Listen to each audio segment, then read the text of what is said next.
आज ध्वनि माध्यम से यह महाग्रंथ आपके साथ बातें करेगा, फलप्रद प्रतिबोध एवं सत्संग का पावन वायुमंडल रचेगा। मनुष्य जीवन का अंतिम ध्येय तो मुक्ति को ही पाना है। यह सीडी सुनकर अपने जीवन में व्यवहार की उलझनों का वैज्ञानिक समाधान पाकर अपना अंतिम ध्येय सिद्ध करने के लिए सजीवन मूर्ति यानी प्रत्यक्ष ज्ञानी पुरुष की प्राप्ति की झंखना प्रबल हो जाए, ऐसी मंगल कामना के साथ अक्रम विज्ञानी परम पूज्य दादा भगवान को हृदय से प्रार्थना करते हुए यह सीडी आपको अभेद भाव से समर्पित करते हैं। तो आइए गौर से सुनिए और अपने खुद के स्वनिवास का शिलान्यास कीजिए।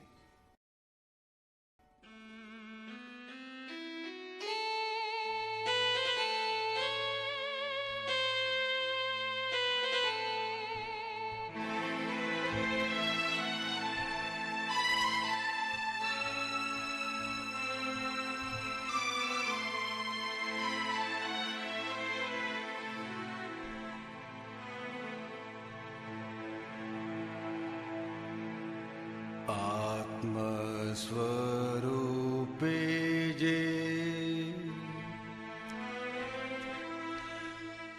आत्मस्वरूपे जे स्पंदवया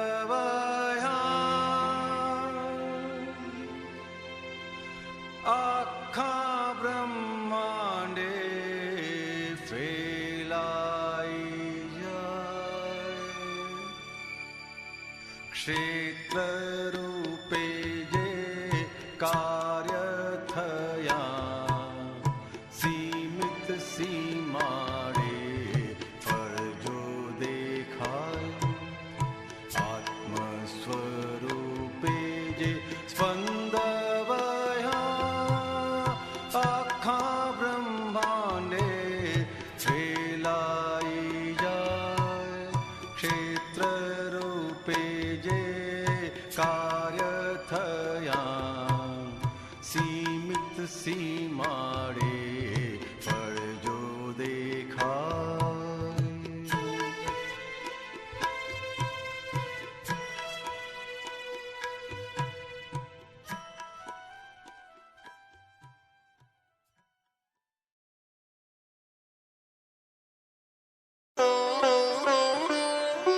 चैप्टर 10 दुख किसे कहते हैं?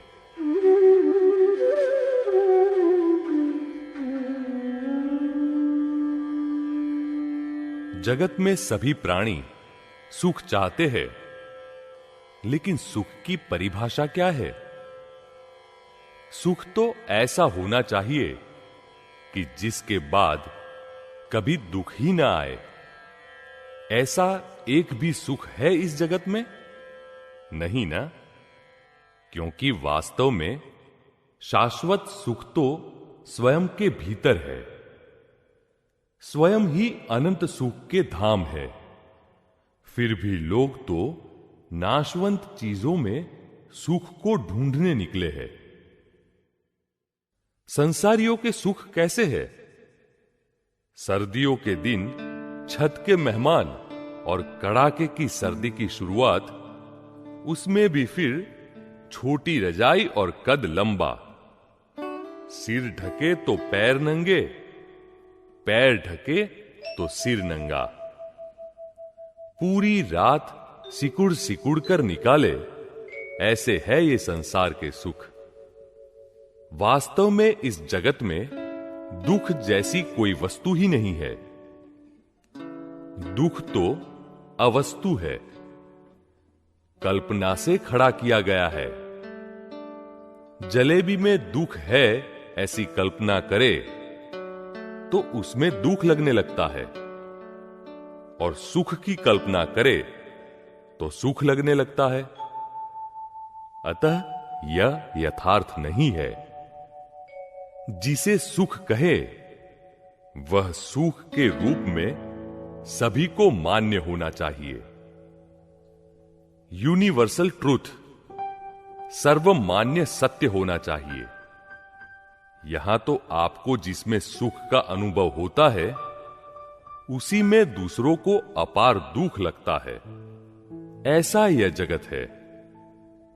दुख तो किसे कहा जाता है कि जब 3 दिन तक खाना न मिले, पानी न मिले, पहनने को कपड़े न मिले, सोने को न मिले।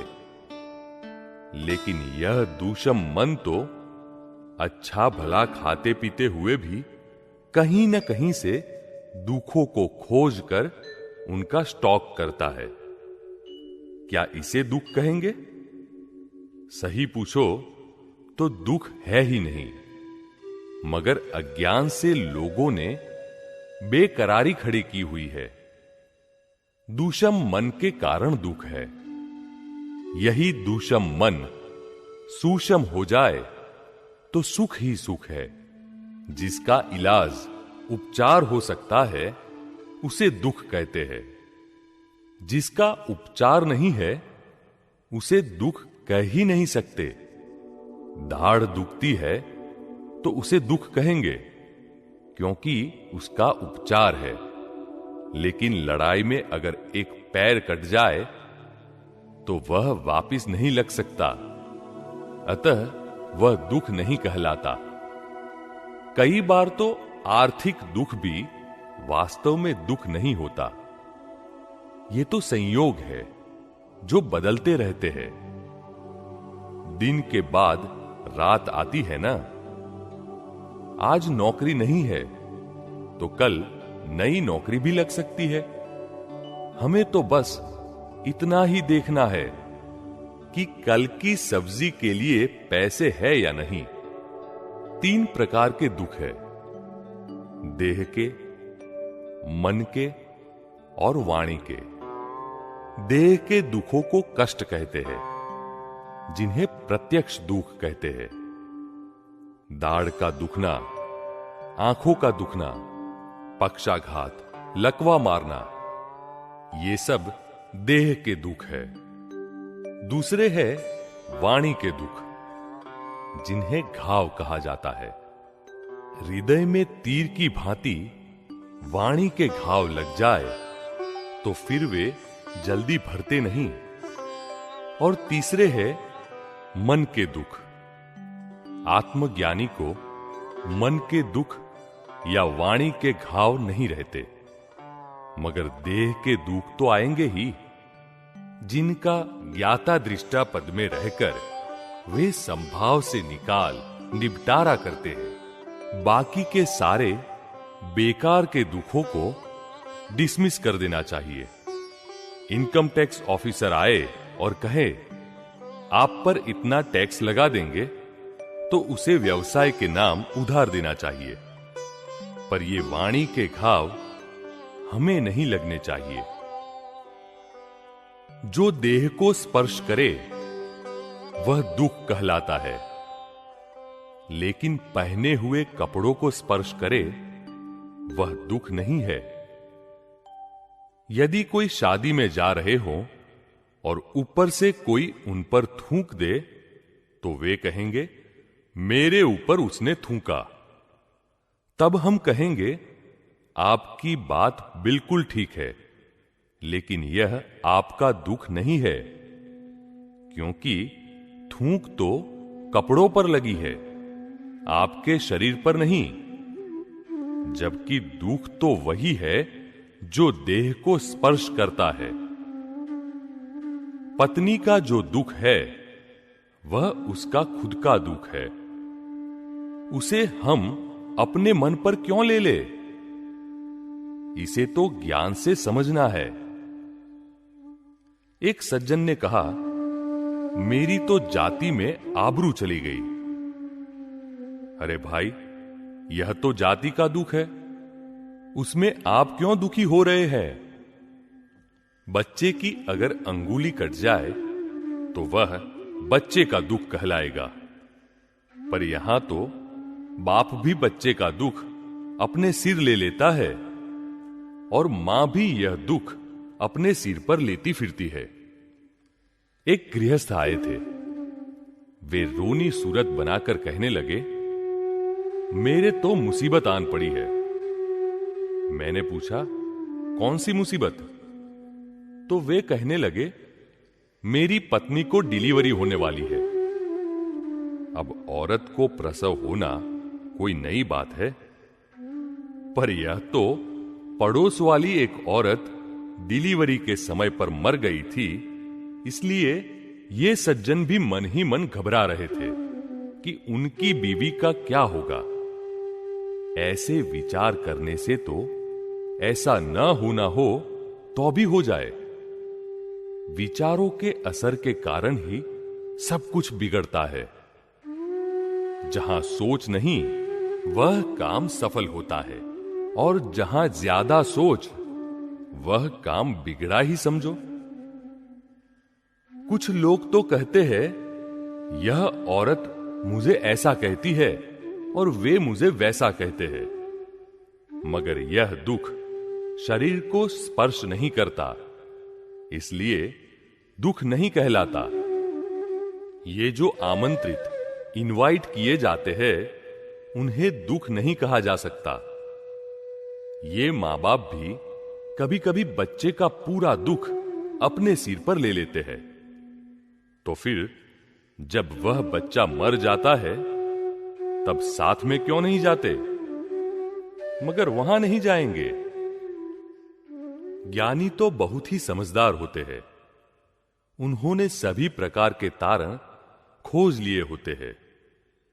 ऐसे विपरीत काल में उन्हें भी दुख तो आते ही है, मगर वे पहले से ही सब प्रबंध कर लेते हैं।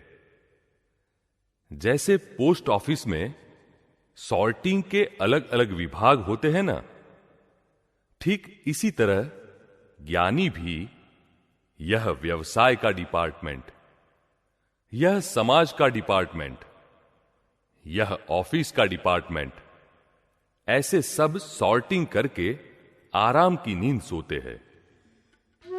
स्वरूप के ज्ञान की प्राप्ति होने के बाद किसी भी प्रकार का लेश मात्र भी दुख नहीं रह सकता। ज्ञानी पुरुष सभी तरह के एडजस्टमेंट, समायोजन लेना जानते हैं, इसलिए वे हमेशा आनंद में ही रहते हैं, और हमें भी यह सिखाते हैं कि जिस डिपार्टमेंट का दुख है उस डिपार्टमेंट में रख देना चाहिए। इस शरीर को स्पर्श होता है, इतना ही हमारा दुख है, और सिर्फ इतनी ही हमारी चिंता है। फादर को कुछ हुआ है तो वह हमें अपने सिर नहीं ओढ़ना है, फिर भी जानकारी पूरी रखनी है और ड्रामेटिक व्यवहार भी करना है। दवाई लाना, दवाई पिलाना, सेवा इत्यादि सब कुछ करना है। व्यवसाय में घाटा हो तो व्यवसाय के खाते में उधारना है। हम वह घाटा अपने सिर क्यों ले? मगर जहां हमें दुख को दूर करना है, वहां उसे गा गाकर हम उसका गुणाकार, मल्टीप्लिकेशन करते रहते हैं। इसके बदले यदि सही समझ से उस रकम का भागाकार, डिवीजन कर लें, तो शेष कुछ भी नहीं रहेगा।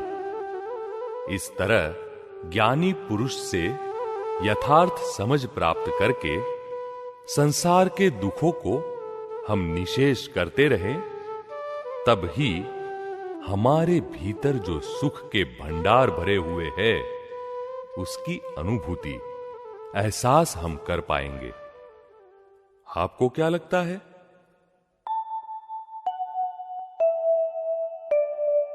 हाइलाइट्स। वास्तव में इस जगत में दुख जैसी कोई वस्तु ही नहीं है। दुख तो अवस्तु है, कल्पना से खड़ा किया गया है। दूषम मन के कारण दुख है। यही दूषम मन सूषम हो जाए तो सुख ही सुख है। जहां हमें दुख को दूर करना है, वहां उसे गा गाकर हम उसका गुणाकार मल्टीप्लिकेशन करते रहते हैं। इसके बदले यदि सही समझ से उस रकम का भागाकार डिवीजन कर ले तो शेष कुछ भी नहीं रहेगा।